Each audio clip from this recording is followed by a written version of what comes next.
بابا جان دادا بچه چوکا دیگه چیگا پای تاکیه کده او روی کیه ای لطفلا؟ ای با فکرم اکای دختره چی؟ اکای عروسه همون خیلی با فکرم ای کی تو؟ ما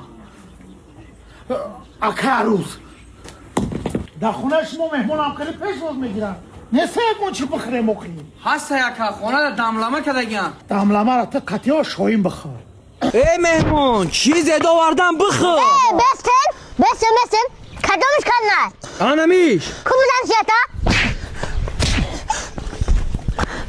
ببروی جا کمارا ول به تیار شم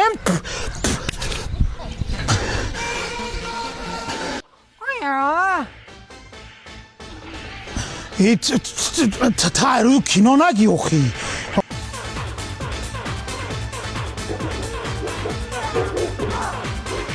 مهمون در نمی مرغا میمونم نمون بوز بالا بزنم مرغا میشموش ما کم دممونو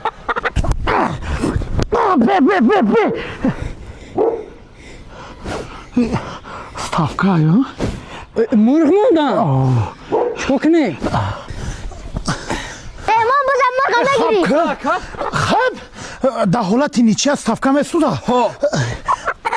بقب ما نیچه کردیم ستافکا دا بای داده گنده شرمندمون کرد یا بچه نمیزنیش ده گروه زدم نرسید که جلومون علاوه تزمون مرغ میپزیم وادی کی میره با؟ نمیدونم جنگ مونه دیدی؟ ها تو هم دیدی؟ بود نکدی چی با؟ گوه را کخنده چکو کنه سنوایو؟ گودکش تنگه کیسه همسایه مرغای مرا ندیدی؟ نه همسایه مرغا تو نمو ندیدیم اینا نگاه کن پیوز مرا ازده کردم زلین مرا ازده کردم بکشه چیزی سازمان گوشه بکش همسایه بوی مرغای کو چی پخت ازی؟ ده تا زاغ قپیدیم زاغ همون زاغا را پختیسیم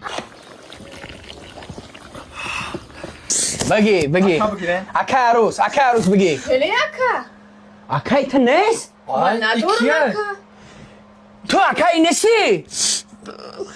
من خودم مجبور اکه عروس گرفتم مرا بفهمین اوچان دا برم بخیزین که اوچتون چیکاری کرد بخیزین این قصال در گجا بودی؟ من ترا یاد کردم نه